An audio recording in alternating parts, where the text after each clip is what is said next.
Najavio sam da ćemo danas, osim o sportu, osim standardno o muzici, pričati i o umetnosti. I pokušat ću malo da napravim zajedno sa svojim gostom, naravno, i jednu paralelu onoga što je danas umetnost u Srbiji, onoga što je nekada bila, onoga što danas jeste negde u svetu gde se mnogo više ulaži u kulturu i umetnost, u modu i ja bih to nekako ovako laički rekao umetnost. Sada su to nekako, čini mi se, grane iste stvari. Moj današnji gost je neko ko je u toj priči dugo. Dakle, bavi se modom, ali i slikarstvom pre svega i uspeva da opstaje. Sad ću ja i da saznam kako, dakle, koji su to trikovi da se negde dovija, da preživi u tom svetu s obzirom da se sve komercijalizovalo i dosta je danas teže uspeti u nečemu što se ne traži toliko manje i publike, jer navikli smo, nekako nam se servira mnogo više onoga što je danas reality, što je boom, kič i svašta nešto drugo, tako da nove generacije na to navikavaju, ali bitno je da se čovek bori i da opstaje onome što voli, što zna da radi. Moj današnji gost, akademski slikar i kreativni direktor misiju kompanije Nebojša Filipović Pilo, pre svega dobro mi došao. Hvala, bolje te našao, Igor. Evo, napravio sam... Hvala na pozivu. Nema na čemu. Napravio sam jedan uvod ne slučajno. Dakle, s obzirom da umetnost u nekom smislu čini mi se da polako izumire jer se nameće sve nešto drugo i naravno niko ne može da živi od čiste ljubavi. Dakle, potrebno je i zaraditi da bi se ulagalo u svoj rad, pre svega, u materijal, u opremu i tako dalje i tako dalje. Pričat ćemo nešto kasnije o modi, ali evo da otvorimo priču o slikarstvu. Malo ljudi znam koji mogu da kažu ja sam, nebitno, akademski slikar ili se prosto bavim slikarstvom kao nekim svojim pozivom životnim i od toga mogu da živim pristojno, ne moram da radim 3 posla i ne moram, ne znam, da molim za neku, da kažem, milostinju u vidu kompenzacije i tako dalje i tako dalje. Ti, koliko znam, uspevaš da opstaješ, evo, podugi niz godina. Jeste. Hvala ti, vidim da si jako dobro informisan i uopšte i globalno. To mi je posao. Uopšte i globalno u umetnosti, nekad i sad. Mi smo sada promenom i tehnoloških revolucija, novih tehnologija, načini i tendencija se i menjaju, način interesovanja. A mi sada, kao jedna mala zemlja, mala državica, jako malo ulažemo u kulturu i to su mnoge posledice vezano iz udruženja, kao za moje udruženje ULUS, Udruženje likovnih umetnika, što je nekada bilo čast biti član Udruženja likovnih umetnika. Oni su, tako da kažem, na ivici egzistencije. Cvijeta Zuzorić, tako reći, jedva egzistira, jer budžet je mali, tako da čak nisu mogli da plate ni struju u galeriji. Mnoge galerije su se pogasile. Mnogi slikari su, da ne kažem, prestali da slikaju, nego su se povukli i mislim da jako je teško živeti. Ja imam tu čast da svoju reputaciju zadnje 3 decenije i dalje nosim. Mislim, i srećan sam i isključivo živim od toga, pored ovih projekata gde sam uključen vezano i za kompaniju Misiju i ranije za Serbia Fashion Week i uopšte za modu. Egzistiram i mnogo, sve što sam stekao sam što tiče slikarstva. Činjenica da nekada, da ne kažem stara Jugoslavija, da je bilo potpuno drugačiji pristup, drugačije su smotre bile, mnogo se ulagalo, znalo se gde je kome mesto. Sada se, tako reći, ne zna. Sad može da bude svako i slikar, i ne znam, i piše knjige, i kreira, i kreator, apsolutno. A u stvari to su te nove tendencije. Ja jesam za promene i veliki sam borac i volim u suštini promene i ne plašim se. Međutim, 92. Ja se svijem što prekidam sada gledoci vide i neke... Ovo je Pariz, da. To je bio Fashion Day. Ovo je sinoć u Narodnom pozorištu sa našim akademikom Mićem Tabačkim i Janom Petrović. Ovo je moj rođendan. Ja sam inače fotografije birao da se zna, ima od svega pomalo. Da, hvala. Hvala, ovo je Hello, Vesna i ja. Da. I teo sam da kažem da je danas potpuno drugačije vreme i uopšte nije lako. Mislim, razumem kako se iznalazite. Međutim, treba čovjek da se zaista bori, da prepoznaje.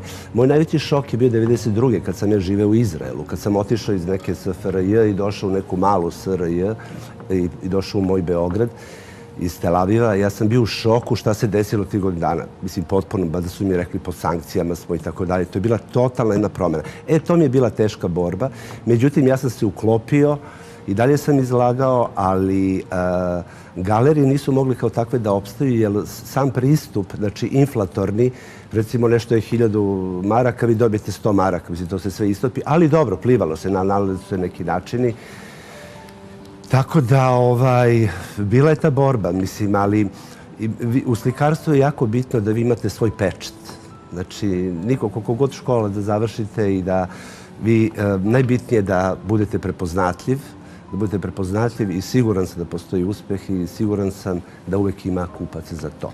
Što se ja ne brinem. A da sad kažem, drugačije stanje, galerije su mnoge pogašene, gde su bile eminentne galerije, sad su to Nike, čarape ili ne znam nija šta, parfemi. Jer, kažem, nove tehnološke revolucije, mogu mnogo da pričam, ali... Da, jasno mi je. I kada pričamo o ovom vremenu i godinama koje su negde iza nas, također možemo da govorimo o nekim promenama koje su, nažalost, ponovo bile negativne. Ti si negde i, ajde da kažem, prepoznatljiv po tim ciklusima izložbi. Koliko danas to, ajde da kažem, ima smisla, jer znamo da narod prosto nema novca. Samim tim, preće se odvojiti, da budem vrlo onako plastičan, preće se odvojiti za, ne znam, hleb, mleko i te neke osnovne potrepštine, nego za sliku koliko god ona dobra bila. Uspevaš li i dalje da praviš cikluse, da zadržiš te neke ljude koji su možda i dalje ljubitelji, ali nisu finansijski ono što su bili? Sigurno. Ti što su finansijski bili, to su uglavnom lekari, profesori koji su 80-ih kupovali moje radove i imaju. Oni jesu moji ljubitelji. Međutim, moja informacija, čak mogu da kažem da je prošla godina bila najuspešnijih. Prošla godina što se slikarstva tiče i finansijski i tako. Ali da informaciju koju imam iz ovih galerija, ja sad imam 2 galerije, znači pored Ulusa, pored Ulupuca, ne znam, Kosinčićevog venca ili Geca Kona, gde sam već 3 decenije tamo. To su te državne galerije. Izuzetno sam ponosan na novu galeriju koja je otvorena pre godinu dana, Art for All. I tu imam informaciju da uglavnom uzimaju moje velike formate iz ciklusa Fish, koji je 2002. bio na jednom salonu. I te 2002. sam dobio međunarodnu nagradu u Madridu. Čujem da su moji kupci stranci, da nisu naši ljudi i uglavnom traže onaj papir, Zavod za zaštitu spomenika, plus DHL da im se transportuje, da li u Cirik, da li u Ameriku i tako dalje. Tako da, eto, ne bih baš mogao da se pohvalim da su naši ljudi. Da, nažalost. Za tu informaciju. Sem što nekad neko dođe u atelja, to su uglavnom oni stari. To je drugačiji pristup. Da, apsolutno. Ono što je činjenica je da paralelno, dakle, sa slikarstvom bio si prisutan u modi, u visokoj modi, dakle, i u Srbiji, u inostranstvu, u Parizu i tako dalje i tako dalje. Pomenuo sam na početku da si kreativni direktor misiju kompanije, dakle, neko ko je organizaciono i sa te neke umetničke strane zadužen da već od 20 godina sve to izgleda onako kako izgleda. Koliko ti je to, ajde da kažem, neka energija koju ovako prebacuješ u atelje, dakle, pa se to nekako sve dopunjuje? Pa, evo, 9. godina kako sam kreativni direktor misiju kompanije i to je počelo uz jednu priču saradnju sa mojom Vesnom, gde je moj dolazak i dovođenje nekih kreatora je dalo neko osveženje, potpuno jednu drugu ekspresiju i jako sam srećan u tom saradnju. Međutim, sama priča je u stvari ista. Ovde nemate četkicu, ali imate druge alate. Imate fotografe, imate kreatore. U stvari vi pravite celu priču, celu ekspresiju, ceo događaj.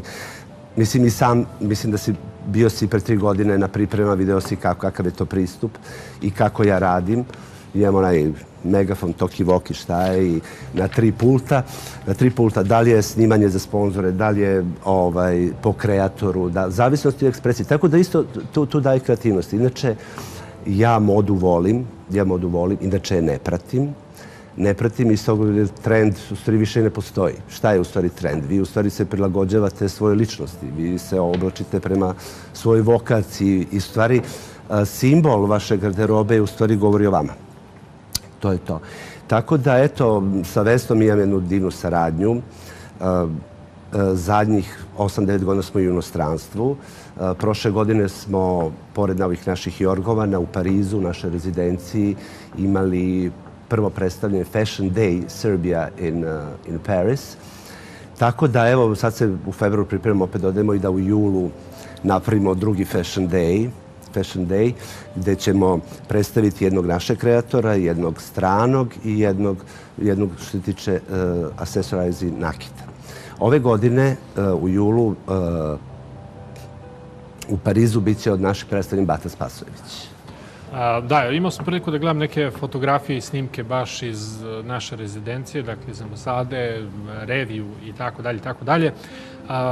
Koliko, u poslednje vreme znam da si dosta putovao, koliko mi negde pratimo i da li uopšte treba da pratimo? Stalno se govori o tome, ne znam, koliko kaskamo, koliko pratimo i tako dalje. Da li je možda rešenje, pošto uvek pratimo, uvek kasnimo, da li je možda rešenje da se domaća moda negde tako u narednom periodu, da kažem, oblikuje da bude prosto drugačija, da niti, ne znam, stiže, sustiže, niti kaska, niti prati, nego prosto da, čini mi se da smo u mnogim drugim delatnostima autentični.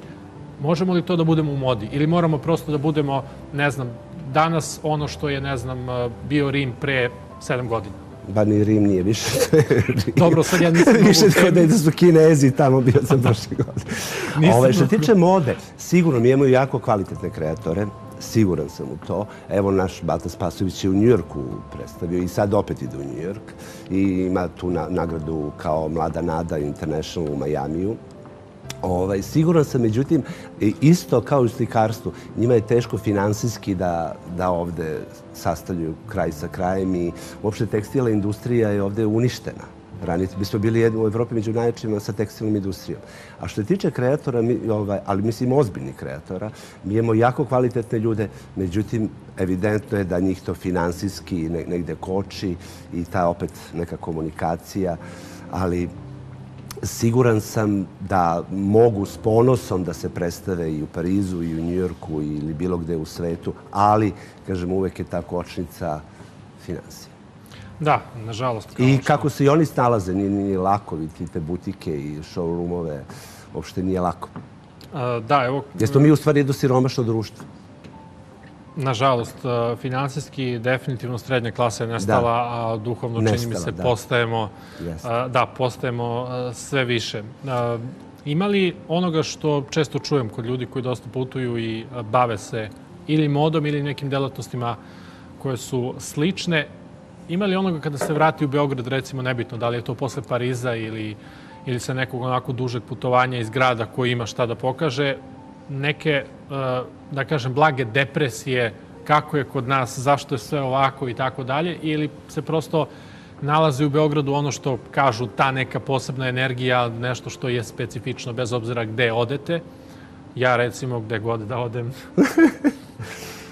kažem što nećete da me primite na malo, ali ne mnogo, samo 50-60 godina. Pa ima, ali to je kratkog daha. Ja kao Beograđanin, moj grad jako volim. Pogotovo mi to bilo nostalgično kad sam živeo u Tel Avivu i vratio se, trebao sam njim za New York. Bilo je teško vreme, ja sam ipak došao ovde. Međutim, i sad često putujem, često sam u Parizu i Pariz zaista volim. I kad ostanem 90 dana, kad dođem ovde, vidim koliko smo mali. Međutim, ja imam neka moja mesta, pored ovih eventa i ovo što nešto u profesiji moram da odradim i da budem prisutan, gdje imam neke moje lokalitete, pogotovo Brod, gde nalazim svoj mir, svoju energiju i evo sad ću da odem na Brod.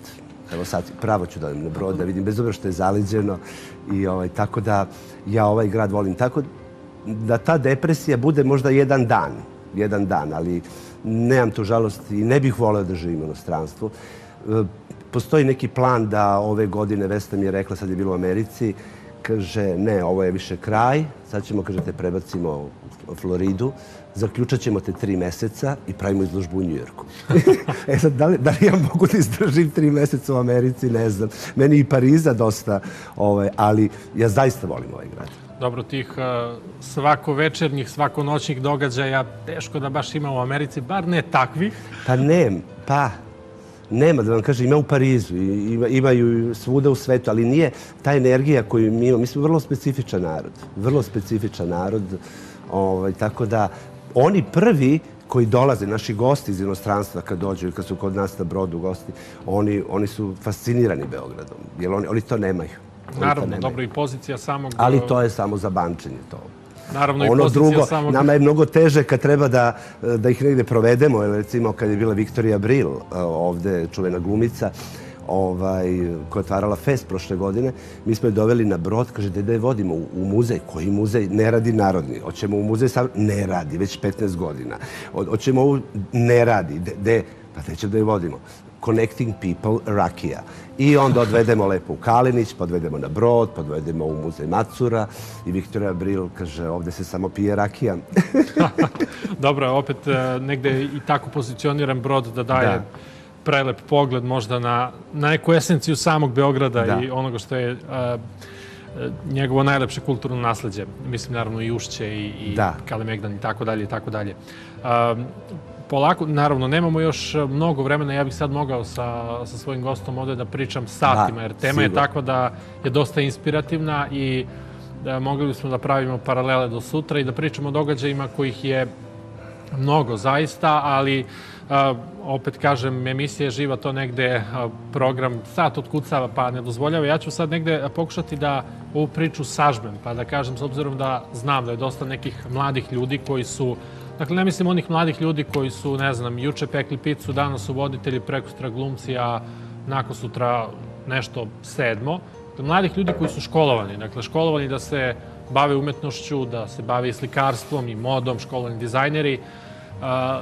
Čini mi se, bar sa onima sa kojima sam ja razgovarao, sa mnogima jesam, da se teško pronalaze, da su spremni pre da odu, malo to žalosno zvuči, ali je činjenica, pre su spremni da odu u Beč pa da rade negde i kao portiri, jer ovde nisu u stanju da plate u nekoj galeriji račune, dakle, umetnost postaje besmislena. Koliko ti lično imaš sa njima kontakata, koliko ti traže savete i opet ti si pravio ime nekada kada je bilo drugačije i kada je bilo mnogo više mogućnosti. Pitanje je i danas da počinješ šta bi bilo. Upravo tako. Šta im kažeš? Kada neko opet kaže pa ja ću 5 puta više zaraditi kao taj portir, iako sam svestan da sam talentovan, a traže opet podršku u nekome ko je napravio ime u nečemu što oni sanjaju.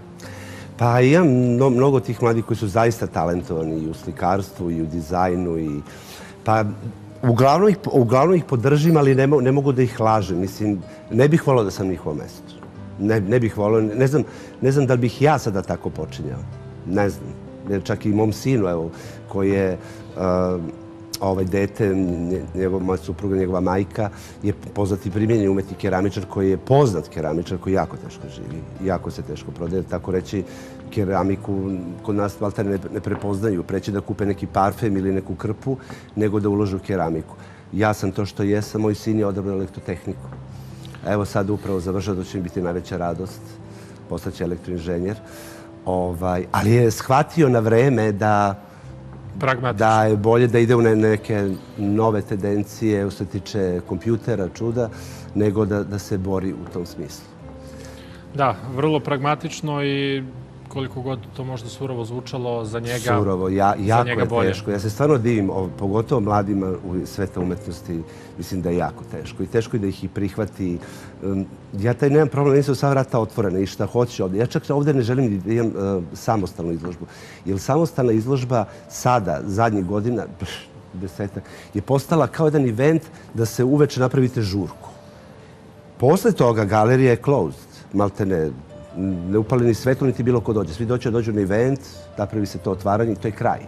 Mislim, ne vidim smisla. Možda neke grupne smotre, da, ali jako je teško. Ja često kažem, gledam neke male simbole koji, bar tako smatram, pokazuju širu priču kada šetam, recimo, Knez Mihajlovom, pa idem ka Kalemegdanu. Sa leve strane galerija Fakulteta likovnih umetnosti je u stanju da se raspada. Bukvalno se raspada od popucalih... A tek cvijeta zuzoric?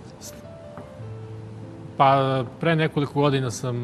Koja datira iz 1919. godine, koja je simbol ove države, koja je bila nešto, oni jedva preživljava. Pre nekoliko godina budžet za kulturu je... Bio poslednji put, dakle, to je možda neka 2014. Znači, kada se siđe u prizemlje, da ne kažem podrum, količina, recimo, vlage. U Cvjetni? Količina vlage je takva da je to... Da, to je sad već naravno apel ukoliko ima mogućnosti... Ako ima sponzora. Kultne institucije. Ima. Na savršenom su mestu, savršena je lokacija. Neka primene te materijale koje prave zgrade, neka pomognu, neka im se da reklama. Eto, neka ovo bude poziv. U svakom slučaju, da, od nas ne zavisi, ali svako pojedinačno, makar da pozove ili ako može nešto da uradi, vredi, jer to je negde ulaganje, ja mislim, u ljude koji će kroz umetnost kasnije dati mnogo i sebi, i svom društvu, i svoje zemlji. U svakom slučaju nećemo ulagati, ja se bar nadam, ni u agresiju, ni u neke druge stvari koje nam ne mogu ništa dobro doneti. Pa sad šta će biti, vidjet ćemo, a ti neki mladi ljudi koji počinju i trude se, ja kažem, neki Beč, neki Cirih, tako dalje, to vam neće pobeći, do posljednjeg dana pokušavajte, pa šta bude. Pilo, hvala na razgovoru. Hvala, Igor. Hvala na vremenu. Eto, ja želim svaku novu godinu finansijski sve uspešniju, što će značiti i da je uspešniji u poslu, a na privatnom planu, eto, pre svega uskoro proslava diplome. Da. Pa redom, sve dalje. Hvala na pozivu, Igor. Mi za kraj slušamo jednu odličnu numeru iz Nikad nije kasno. Dakle, još jednom ću ponoviti, emisija koju je Grand napravio sa namerom da pruži šansu ljudima koji